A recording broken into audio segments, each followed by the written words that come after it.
Ok, dando inicio a lo que es esta materia de química, si vamos a hablar con respecto a lo que es la materia, ¿sí? La materia vamos a definir que es todo lo que tiene masa y ocupa un lugar en el espacio, si ese va a ser el término de materia. La materia está formada por los átomos y moléculas. Todo lo que nos rodea e incluso nosotros mismos estamos hechos de materia. El aire, la tierra, el agua, los animales, las plantas, los edificios, los vehículos están constituidos por miles de millones de átomos y moléculas que forman parte de nuestra vida diaria, ¿sí? Incluso las células están formadas por moléculas. ¿Cuál molécula? La del ADN, ¿sí? Ok, vamos a hacer una diferencia entre mezclas y sustancias, ¿sí? Primero hay que entender lo que es una mezcla. Ok, una mezcla resulta de la combinación de dos o más sustancias, es decir, de dos en adelante. Y si tengo una sola sustancia, pues es una sustancia. Cuando mezclo dos sustancias, voy a obtener como resultado una mezcla. La identidad básica de cada uno no se altera, es decir, químicamente no pierden sus propiedades, ¿sí? Y características por el hecho de mezclarse, porque al hacerlo no ocurre ninguna reacción química, más bien física. Por ejemplo, si se mezcla limadura de hierro con azufre, cada sustancia conserva sus propiedades, ¿sí? La composición de las mezclas es variable. La sustancia que componen a una mezcla puede presentarse en mayor o menor cantidad. Otra característica de las mezclas es que pueden ser separadas por medios físicos, ¿sí? Y las sustancias no pueden ser separadas por métodos físicos o medios físicos, como queramos llamarlo, ¿sí? En la mezcla de hierro y azufre puede utilizarse la propiedad del magnetismo que presenta el hierro para ser separado del azufre. Si queremos, en este caso tenemos lo que es ¿cómo se llama? Tenemos harina y tenemos limadura de hierro, pues basta con pasar un imán y toda la limadura de hierro se pegará a este y quedará mi harina completamente limpia, ¿sí? Ok, dentro de las mezclas voy a clasificar dos tipos, las mezclas homogéneas y las mezclas heterogéneas. Las mezclas homogéneas se llaman también disoluciones, ¿sí? Y tienen una apariencia totalmente uniforme, por lo que sus componentes no pueden distinguirse a simple vista. Se dice que este tipo de mezclas tienen una sola fase. En química se denomina fase a una porción de materia con composición y propiedades uniformes. Por ejemplo, el agua de mar está formada por aguas y muchas sales solubles, donde se observa una sola fase, es decir, yo veo todo que está uniforme, ¿verdad? Sí, y yo llevo y le pego un trago al agua de mar, yo la veo que es agua normal, sí, pero le pego un trago y pues inmediatamente siento el sabor a sal, sí, precisamente porque es una mezcla homogénea donde no puedo diferenciar sus componentes. Ejemplos de mezclas homogéneas: el aire, el café con azúcar, el agua con sal, la leche chocolatada, el acero, el agua y el alcohol. Si quieren leer el porqué, pueden ir pausando tranquilamente este video y leer el porqué. Se les conoce como mezclas homogéneas, ¿sí? Y por el otro lado tenemos las mezclas heterogéneas, que presentan una composición no uniforme. Sus componentes pueden distinguirse a simple vista, ¿sí? En otras palabras, se observan diferentes sustancias en la mezcla. Los componentes de este tipo de mezcla existen como regiones distintas que se llaman fases. Una mezcla heterogénea se compone de dos o más fases. Si observas la piedra del granito, puedes ver zonas de distinto color que indican que la roca está formada de ciertos cristales de distintas sustancias. Si vemos el granito, y pues vemos que tiene por ahí unas cositas que brillan, y ya inmediatamente determinaremos que está formado por otras sustancias. Aquí, para hacer énfasis en lo que es las mezclas heterogéneas y las homogéneas, ¿sí? Tenemos, por ejemplo, la mezcla de agua con arena, en donde se alcanza a percibir esto, mezcla de aceite y agua, monedas en agua, ensalada de verduras. Y en el caso de las homogéneas, sal disuelta, perfumes, soluciones de azúcar en agua, acero o el agua carbonatada, ¿sí? Aquí una breve descripción de lo que son cada una de estas. Ok, vamos a pasar a los métodos de separaciones de mezcla, ¿sí? Que son métodos físicos. Existen distintos métodos para separar una mezcla en sus diferentes componentes. De forma natural es muy difícil que las sustancias puras que constituyen una mezcla se separen, ¿sí? O sea, prácticamente las sustancias con nada de lo que hagamos se van a separar. Para los químicos es fundamental obtener estas sustancias para identificar sus estructuras y sus propiedades físicas y químicas. Existen distintos métodos para separar una mezcla en sus diferentes componentes. Dichos métodos son físicos ya que no alteran las propiedades de los componentes, es decir, químicamente no se modifican. Al realizar cualquier separación de mezclas, primero debemos saber sobre su estado físico, características y propiedades para utilizar la técnica más adecuada. Conoce los métodos de separación de mezclas, ¿sí? Y dentro de este yo voy a encontrar la evaporación, cristalización, destilación, cromatografía, sedimentación, decantación, filtración, centrifugación e imantación. Vamos a hablar de cada uno de ellos por separado. En el caso de la evaporación es un método físico que permite separar un sólido de un líquido en una mezcla homogénea, ¿sí? Ok, ¿qué es lo que puede pasar aquí en la evaporación? ¿Cuándo y dónde se ocupa? Primero hay que tener en cuenta los puntos de ebullición, ¿sí?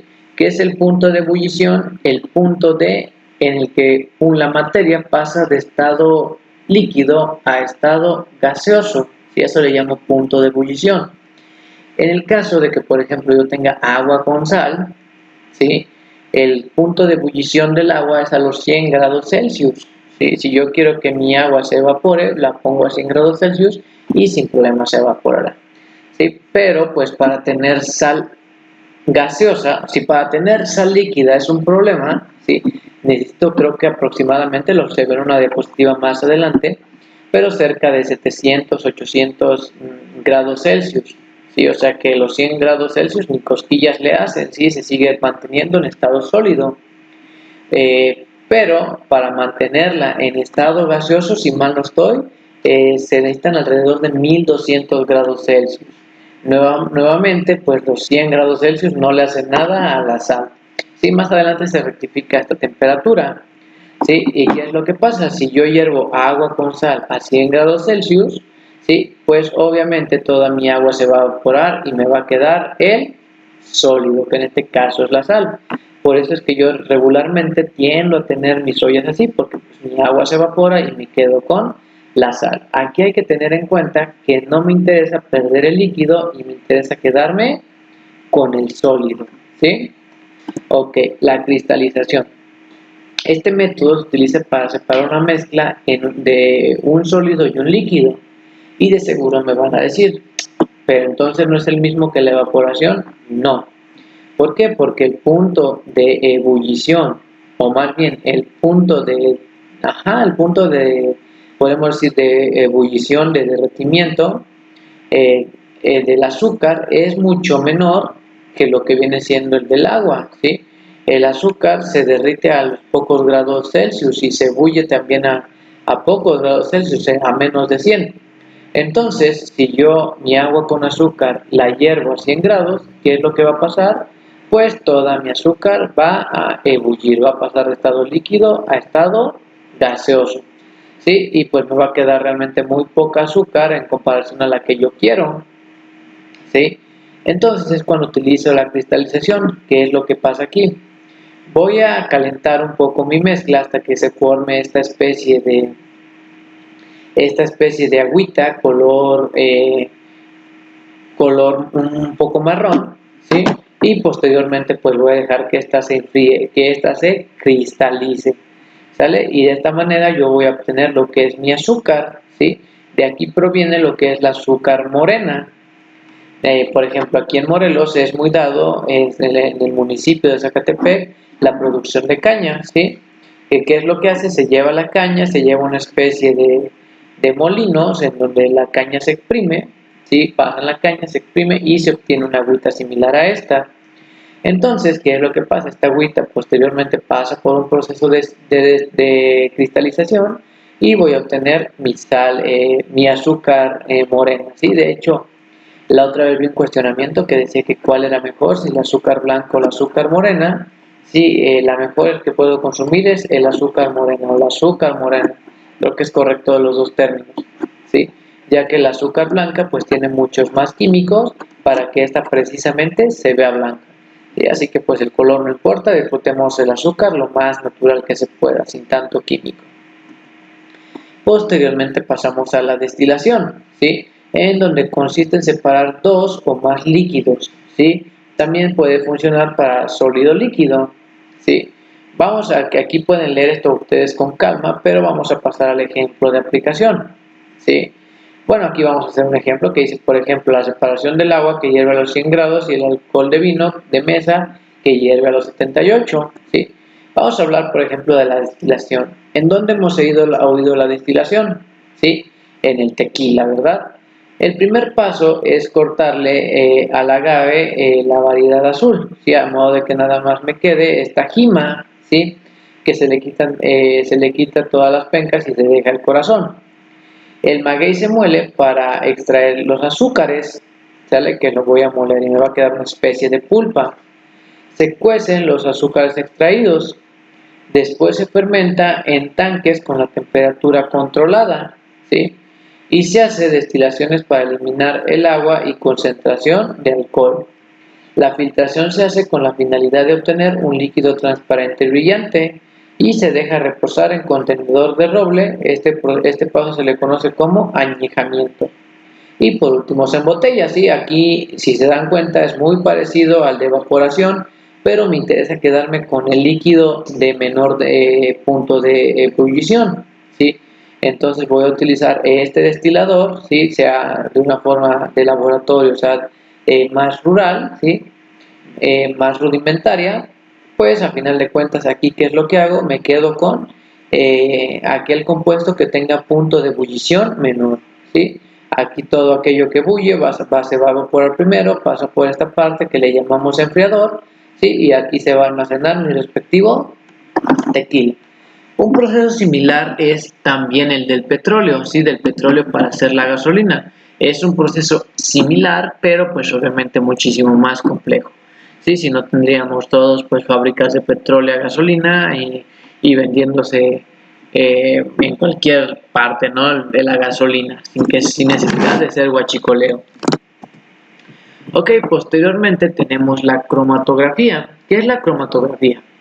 Cuando íbamos en la primaria, la maestra nos decía que lleváramos pintura amarilla, pintura roja y pintura azul, ¿sí? Que son lo que les llaman colores base. ¿Por qué? Porque de aquí parten todos. Y nos decía la maestra, si mezclo amarillo con rojo, ¿qué se forma? Naranja. Si mezclo rojo con azul, ¿qué color se forma? Púrpura. Sí, si mezclo azul con amarillo, ¿qué color se forma? Verde. ¿Sí? Entonces, pues ahí nosotros nos poníamos a echarle que más azul, más rojo y obteníamos los demás colores, ¿sí? Los demás colores que conocemos. E incluso mezclando estos colores podemos obtener el blanco y el negro, aunque parezca imposible. Imposible de creer, sí, tenemos que tener la mezcla ahora sí que ideal, idónea, para que se forme este color negro, ¿sí? Y, ¿qué es lo que pasa si por ejemplo ya me dan mi color verde y yo quiero averiguar qué colores utilizaron o en qué cantidad se utilizaron los colores base para llegar a ese color, ¿sí? Entonces aquí es cuando hago uso de la cromatografía. Para ello voy a hacer uso del papel filtro, ¿sí? Que estos son como los de las cafeteras, ¿sí? Y un plumón a base de agua. ¿Qué es lo que hago? Voy a marcar un pequeño puntito, si voy a marcar un punto, en este caso se marca un punto de estos colores, se mete en agua y se deja que la tinta se corra, ¿sí? Al correrse la tinta voy a poder observar la cantidad aproximada, ¿sí? Que tiene de cada color cada uno de estos, ¿sí? Que a final de cuentas son colores compuestos, voy a poder observar cuánta cantidad tienen de estos colores base, ¿sí? Para ello me sirve la cromatografía, para descomponer colores. Tenemos la sedimentación, ¿sí? Es una operación basada en la diferenciación de densidades. de los componentes de una mezcla, que permite separar mezclas heterogéneas de un sólido en un líquido mediante el reposo. Prácticamente es dejar que los sólidos se concentren en la parte de más abajo, ¿sí? Por ejemplo, si tengo agua con arena, pues únicamente espero a que reposen por densidades, es decir, la densidad la conocemos como más pesado, menos pesado, ¿sí? La tierra es más pesada que el agua, así que se va a concentrar en la parte de abajo, y eso es la sedimentación. Sí, aquí no hay ningún problema, aquí puse pues algunas imágenes ilustrativas. Tenemos la decantación, ¿sí? Que se utiliza para separar dos líquidos con diferentes densidades.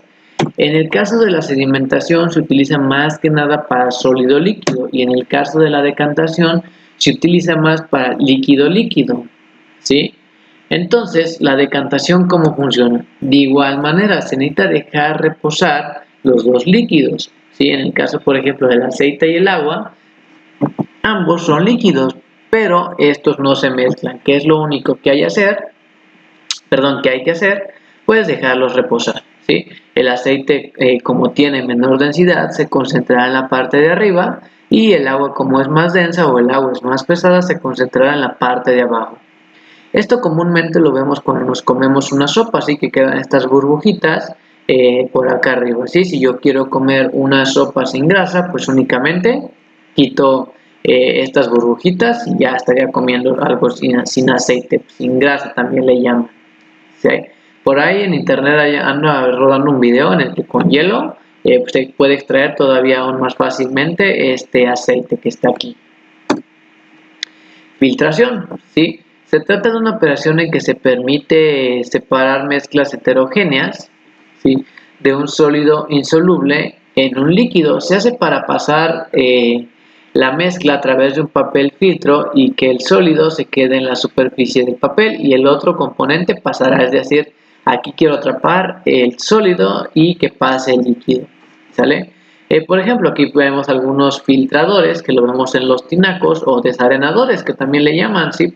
Que para que mi tubería no se llene de tierra le pongo un desarenador, únicamente pasa el agua y aquí retengo lo que son mis sólidos, ¿sí?